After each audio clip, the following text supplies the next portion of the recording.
lovers, welcome or welcome back to my channel. Oh my gosh, this feels so weird. I have not filmed in like 2 months, so this is definitely odd. I have to get used to being in front of the camera again. I finally figured out the storage issues with my phone, so I'm back and I'm here to stay. And I thought for my first video back I could do a overall wrap up of the books I've been reading since I've been gone. So I think the last video I uploaded was a February wrap up, which means you guys have no idea what books I read in March or April or May. So I'm gonna let y'all know what's up and let y'all know what I've been reading, okay? Okay. First off, in March, I started off the month reading the rest of the Cappadonna series that I ended off February reading, which was Cappadonna 2.5, Cappadonna 3, and 3.5. And I talked about what Cappadonna was in the last video, but just to refresh, Cappadonna is the second series in the Delgado world, and he is Capone's brother, his twin brother, who was in jail and now he's out. And so this is his story of like what's going on in his life, his, what he got going on. You have to read Capone first, so I can't say too much about what Cappadonna's story is, but you should read it, okay? So I gave each book of Cappadonna's that I read in the month of March 4.5 stars because they were so good. One thing I will say about Cappadonna is that he is the funniest person ever. His books were the funniest out of all the books that enjoyᥫ has recently put out. Like, his were the funniest. I was cracking up every single time I opened my Kindle, like just giggling, cracking up, kicking my feet. That man is hilarious, okay? So then after I finished Cappadonna's books, I went straight into Capri's books. And Capri is Capone and Cappadonna's little sister. Not little, like like they're grown people, but she's their younger sister. And we're following her in her world. And I literally can't say anything else because you have to read Capone and Cappadonna's books before you read Capri's books. But especially because she's in their books, like she has points of views in their books as well. So you have to read theirs before you read hers. But I knew from the jump, like when I first read Capone, the very first book, I was like, oh, I have to get to Capri's book because I know I'm going to relate to her so much. And I did relate to her so much on the highest level I've ever related to a character in my life. I loved her books so much. I ate them up. Like the last book I cried because I just was so sad that her story was over. I'm about to tear up. I just genuinely love her world, and like I can't say the guy that's in her book because again you have to read the other ones, but I love them. I love them. So I gave each of her books 5 stars, y'all. She had like 1, 2, 3, 4. She had 6 books. I gave them all 5 stars. So I read Capri 1.5, Capri 2, Capri 2.5, Capri 3, Capri 3.5, and those all were 5 stars. I read these all back to back to back to back. Like, I read so many books in the month of March because I was on crack with this Delgado universe, okay? After Capri 3.5, I went straight into Qasim 1 because you meet Qasim and you're like, oh, I need his book. I need it. And his book is the first book in the King Inferno series. And Qasim is everything. He's everything. But seriously, he's like the head of a biker gang, the Inferno Gods, and that's all I can really say. He knows Capone and Cappadonna, and then he knows Capri, and yeah, he is that guy. He's that man, and he's King Inferno, and we love him. And I gave his book 5 stars because it was amazing, spectacular, showstopper, all I needed, and then some more. Yeah, ate that up. Then after I read Qasim 1, I went into 10,000 Hours with a Rich Menace. This is a Caselli, so he's the head of the Caselli family, the Caselli house, and he's just like rich. Like, you think the Delgados are rich, and then you see Menace and you're like, oh no, he's on another level. He's like billionaire rich, he's on another level. I was always intrigued by him. I was like, oh, but then I got his book, and I don't know if it was Menace or if it was Stevie, but I just couldn't really vibe with them. They just got on my nerves a lot. Like, I did giggle at them sometimes, but for the most part they just kind of irritated me. But I gave that book 3 out of 5 stars because I just, like I said, I couldn't really get into their story. I couldn't really vibe with them, but I still enjoyed the writing. After I finished 10,000 Hours with a Rich Menace, like literally right after I finished it, guess what came out? Qasim 2. So you already know, immediate download, immediately started the book, ate it up, devoured it. Her best book yet. Ate it up. It was so good, y'all. I can never put her books down. I'm always just like, I have to keep reading, I have to keep reading, I have to keep reading. And that's how I felt with Qasim 2. amazing. I'm still waiting on Cross-Sim 3. I'm still waiting on it patiently. I'm patiently waiting, okay? Take your time, babes. Take your time. But just know I'm ready for it when you got it. Because, gosh, they are perfection. Cross-Sim and Quamir, top of my boyfriend list. Top of my list, okay? So just letting you know. But that book obviously got 5 stars because it was just so good. Then I was done with enjoyᥫ. I was like, okay, I read all her most recent books. Like, I need something else to fix. Like, I felt like a crackhead, y'all. I was fiending for something. And I'm searching high and low, like, what can fix this for me? Like, I literally was a crackhead. So somebody was like, oh, if you like the Delgados and you like this series, you should read Ledge by Gray Huffington. So I'm like, okay, I've seen this somewhere. Like, I'm gonna try it. Y'all, I did not like Ledge at all. Like, I suffered through that book. I kept trying because I'm like, okay, they saying that it's so good. Like, I have to keep trying. Maybe something good's about to happen. The whole book, I just couldn't. I couldn't get with it. The writing, the characters, it wasn't my vibe. It wasn't my vibe at all. They got on my nerves a lot. I cringed a lot throughout the books, and I understood like that the main character had some trauma she was going through. Very real, very real. However, the things that she would do, even up until the end of the book, I was just like, I can't. She got it. I can't. So that book got a 2.5 from me, and I will maybe one day try another book by Gray Huffington because she has so many books and people absolutely love and adore her books. So I would love to try another one to see if it's more my cup of tea, but this one was not, which was sad because I heard great things about it, but it's okay. After I read Ledge, I needed a break from my Kindle. I needed a break from all of that. So I was like, clearly what I'm reading is not working for me. So I went to Barnes and I picked up Real by Kennedy Ryan, and I absolutely enjoyed this book so much. I love all her books, but this one I really enjoyed. This book is about a girl named Neva, and she's an actress. She's on Broadway, but not like main stage yet. She's an understudy, and she's trying to still get her big break. And then there's a guy named Cameron. He's a director. He's a really big director, and basically they meet and things happen. I don't want to say too much more because I ain't trying to spoil nothing for y'all, but I read it. I loved it. It did take me a bit to get through because at this point I was in a slump, y'all. After Ledge, that's kind of what started my slump, and so it took me a minute to get through this one, but once I like kept reading, I really enjoyed it and I loved it. Kennedy Ryan's writing is always so beautiful, so yeah, she did not disappoint with this book. I gave it 4 out of 5 stars. Definitely give it a read. So after I read Real, I read The Favorites by Lane Fargo. I picked this up originally in like January, but I put it back down because I was like, I'm not ready to read this yet. And so in March, I picked it back up, and I'm so glad I did because I really ate this book up, y'all. It's about these 2 figure skaters, and they're trying to make their way to the Olympics, but throughout that time, they have a lot of drama, and you know, there's relationships going on, there's angst, there's tension, there's hatred, there's just so much. This book was crazy. The characters are flawed, and there's toxicity galore, but I ate it up, and I'm always gonna eat up a tragic, crazy, toxic story. So you know I did with this. I love this book. I ended up giving this book 4 out of 5 stars. It was definitely really good, but it just didn't give me that 5-star feeling. So then after those 2 books, I was like, I'm missing enjoyᥫ. Like, I need another fix. So then I was like, I'm gonna read A Staten Island Love Story, which is like not a prequel, but it happens before the Delgados, and they're another founding family of the Staten Island. I think there's 3.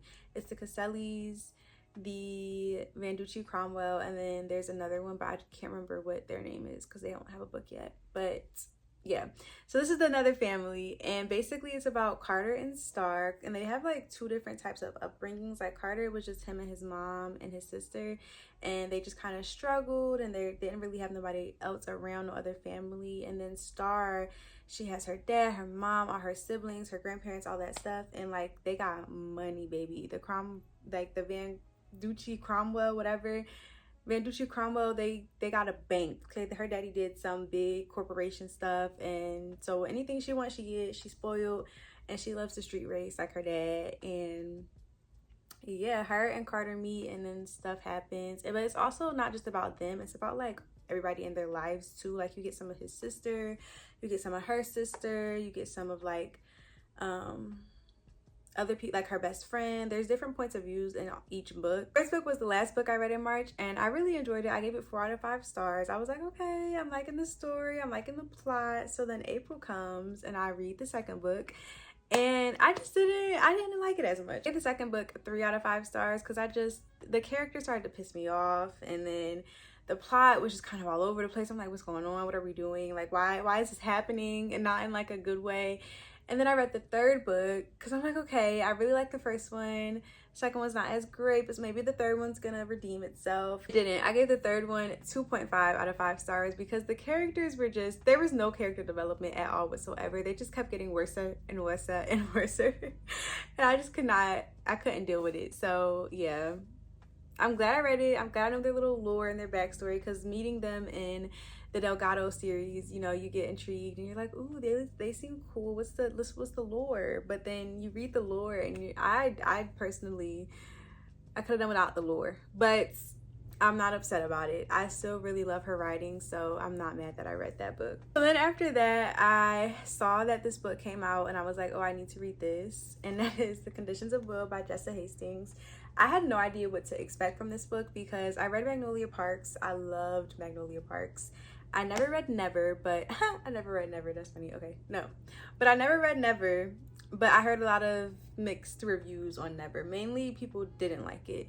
And so I was like, I don't know how I'm gonna feel about this, but I'm gonna give it a shot. So this came out, I think, April 1st, and like a week after it came out, I picked it up. This is basically about a girl named Georgia, and she lives in London. Basically like studying psychology under this person who can read facial expressions to tell when people are like what they're feeling. Like literally every micro movement of your face when you say something, when somebody else says something, any reaction you have, like they can read it and interpret it to like what you feel and what you mean behind everything, like your intentions, if you're telling the truth or not. All of that she can do, and she's studying under someone who is teaching her this. It's crazy. It's really cool, and you get a lot of that in this book. Basically, she's in London and she gets a call from her family that she needs to come back home to South Carolina because something happened with their family. And it's pretty strange because she doesn't talk to her family at all anymore. She actually hasn't been home since she was 16. I think she's in her like mid-20s now. You're getting the story of her and what happened when she was 16, why she hasn't come home since then. You're seeing why she doesn't like her family. You're seeing like why her family doesn't like her. All these dynamics while everything else is happening. So yeah, that is what this book is about in the simplest of terms, so that you can still go into it pretty blindly. But I would highly recommend this book. The writing, beautiful writing. The story was really intriguing, and yeah, I just really loved it. Also, the book itself, like the flop eats in the size of it, the way it feels. I just love holding this book. So yeah, I really love this book. I gave it 4.5 out of 5 stars. It was so good, just not that 5-star feeling yet, you know what I mean? So after The Conditions of Will, I was still fiending, y'all, for some more enjoyᥫ, but I was scared because I was like, I just read that whole series and I didn't love it. So I decided to read another series called Product of the Streets by E. Bowser, I think. And this book is basically about this girl, and she's about to graduate high school, or she might have just graduated high school, and she's ready to get out of Union City, y'all. She's like, I'm sick of living here. I don't want to live here anymore. This is like the ghetto. No thank you. I want to be bigger and better. She's about to leave to go to college, but her sister convinces her to come out with her, and they go out. She meets this guy. Some stuff happens, and she's like, oh no, I gotta get up out of here. Okay, I don't want to see him again. I need to leave. So she dips, and it's years later, and she gets a call, and they're like, oh, you need to come home. Like, you need to come home. There's some family stuff going on. And so she comes back home, and she runs into him again. And it's like, kind of like that is the premise of the book. There's more going on, but I don't want to spoil anything. So that's the premise that you're gonna get out of me. This book I did enjoy. I had a fun time reading this book. It wasn't my favorite book ever, but it was not a bad book at all whatsoever. I could definitely see myself continuing on with the series, but I took a break after I read the first one because I just like wasn't in a rush to see what happened next. And it was 3.5 out of 5 stars. After I read Product of the Streets, I picked up The Nightingale by Kristen Hanna. This is a historical fiction novel set in the time of World War II, and it follows 2 sisters, and they're basically kind of polar opposites. Like Vivian or something like that is, she has a family, she has a little daughter, she has a husband, and they live in like the countryside. And then you have Isabel, and she's just this rebel child, always getting in trouble. She loves to fight for what she believes is right. And yeah, they're just two different people. You're following them throughout World War II from the beginning to the end in France. I really enjoyed this book overall. I ended up giving it 4 out of 5 stars. Then this book was a book that I was hearing about everywhere online, and they were like, oh, if you loved reading dystopian novels, then you're gonna love this book because this is a new adult dystopian book, and you were bringing back dystopian novels and blah blah blah blah. So I was like, oh, I loved dystopian novels. I was eating them up, so I'm gonna pick it up. And that's Silver Elite by Dani Francis. I picked this book up because, like I said, I loved dystopian novels and I haven't read one in a really long time, so I was like, give it to me, please. This basically follows a girl named Ren, and in her dystopian world, the world basically went at war, and they were throwing nuclear bombs and all these crazy bombs, and so they released all these toxic chemicals that ended up giving people psychic abilities. Some people, not everybody. And the rulers of where she lives did not like that these people had psychic abilities. And there's different levels to the psychic abilities, but they didn't like any of them. They were like, get them all out of my face. They started killing them. They started sending them to jail. They started sending them to camps to like work and be slaves. So yeah, but you know what? Guess who has a psychic ability? This girl. So she's living in the country on a farm with her uncle, hiding basically because she does have a psychic ability and she doesn't want to be found. And some stuff happens and it goes from there. Initially at the start of this book, I was really enjoying it. It was intriguing, it was captivating. I was like, ooh, what's gonna happen next? Page turning, like I don't want to put the book down. And then you get to the middle and I'm just like, okay, I'm really bored. This is getting cliche. What's gonna happen next? Because nothing's happening. Like, and then the end was just very anticlimactic, and so that kind of just sums up how I felt about the book.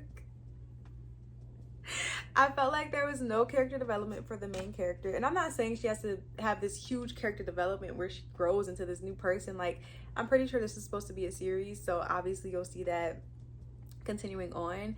But typically in a first book, in a novel like this, you would have a little bit of development in the first, like in the character. They would have some little semblance by the end of the book where they're not making the same stupid decisions, you know? And yet that did not happen in this book. Also, the romance was not it for me. I did not like the romance. I could not connect with the characters at all. I was cringing a lot throughout a lot of the scenes between them, and it just felt like they were like, ooh, I love when people say this in books, I'm gonna throw this in here, or ooh, I love when this is done in books, so I'm gonna throw this in there. And I didn't like it. I didn't like it at all. So yeah, I gave this book 2.5 out of 5 stars. After that, let down, because I thought that book was gonna get me out my slump, y'all. At this point, I'm still in a slump. So after I was let down by that book, I was like, I need to just pick up one of my old times. And I kept thinking about this book because I used to read it all the time when I was little, and that is Are You There, God? It's Me, Margaret by Judy Blume. I have this book, and I've had this book since I was in like 4th or 5th grade. I got it from school and I've had it ever since. I used to read it all the time, back to back to back. I'd finish it and then start all over from the beginning because I loved this book so much. And so rereading it as an adult is kind of funny because it just brought me back to my little 10-year-old self and how I used to feel when I read it. And it brought back memories that I didn't even know I still had stored in my brain. Like, very, very cute book, and I just really enjoyed it. I'm not gonna rate it because it's a children's book about this girl named Margaret, and she just moved to a new school in New Jersey. She's from New York, but they moved to Jersey, and I think what grade is she in? She's almost 12, and you know, it's what a 12-year-old's mind is like: periods, boobs, boys, and all of the above. So yeah, I really love this book, and I think little kids would enjoy this book still to this day. After I read Are You There, God? It's Me, Margaret, I read Never Lie by Frida McFadden because I was just in the mood for a thriller. Like, I'm never in the mood for a thriller, rarely ever, but I found myself really wanting to pick up a thriller book. So I was like, I'm gonna try this out. I'm gonna see what the vibes are giving. And they gave nothing for me. The book is about this married couple. They're recently married. I think they're like 6 months into their marriage, and they're trying to find a home to make their forever home.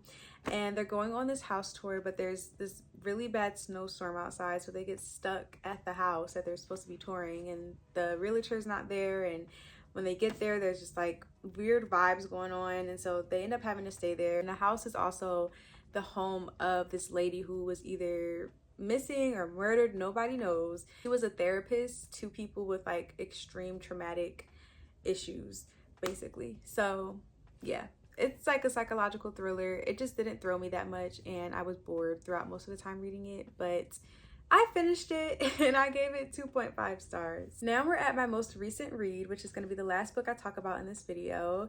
And I just finished this book yesterday, actually, and I absolutely adored it. I loved it so much, and that is muchᥫ by Kelly McNeil. Oh, my heart, my heart, my heart. I love this book. I was literally thinking about the characters this morning.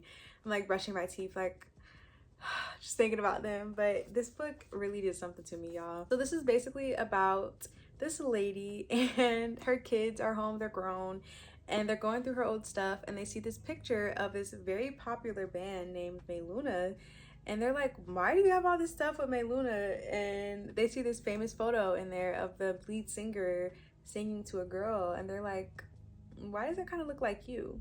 So she tells them the lore, she tells them the backstory of muchᥫ and how they got started and who the girl in the photo is. And that's what this book is about, and it is so beautifully written. This is probably, I just started tabbing my books this year, so this is not, like, this is a bit of a stretch. But this is the most tabbed book I have thus far, and I ate it up. It was so freaking good. The writing was beautiful, and it is told, like, the mom is telling the story to her kids, so you're being told what's happening, but it's because the mom, like, you feel like you're in the room with the kids, like you're one of the kids that she's telling the story to. Oh my gosh, I loved it. I loved it. I loved it. I loved it. I don't know yet what I'm gonna rate it, because I keep going back between like a 5 or a 4.75. I'm trying to see how long I think about this book before I give it a final rating, because if I think about it for like today and that's it, because I just finished it yesterday, and it's like, okay, maybe a 4.75. But if I'm thinking about this book a month from now, which I feel like I will be, then it's a 5-star for me. Now, the book is not perfection. It's not perfect in the sense of like, oh, it goes so smoothly and there's never a moment where you get a little bored, or, you know, you don't get mad at the characters. It's not like that, but it just did something to me, and it did something for me, and so for that it is highly rated for me. But again, the writing is still beautiful. I still love the story and the characters. I just think I could see why somebody might be like, oh, it's not a 5, it's a 4. But really, anything lower than a 4, I'm not gonna understand. I'm just joking. But for real, I genuinely really love this book, and if you haven't read it yet, you should read it.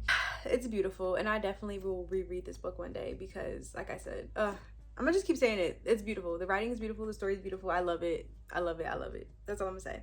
But that's it, y'all. Those are all the books I've read in the last 2 to 3 months since I've been gone. And yeah, I feel like overall I've had a pretty, like about a 3.5 to 4 range reading experience. I'm starting to feel excited about reading again, and I owe it all to muchᥫ.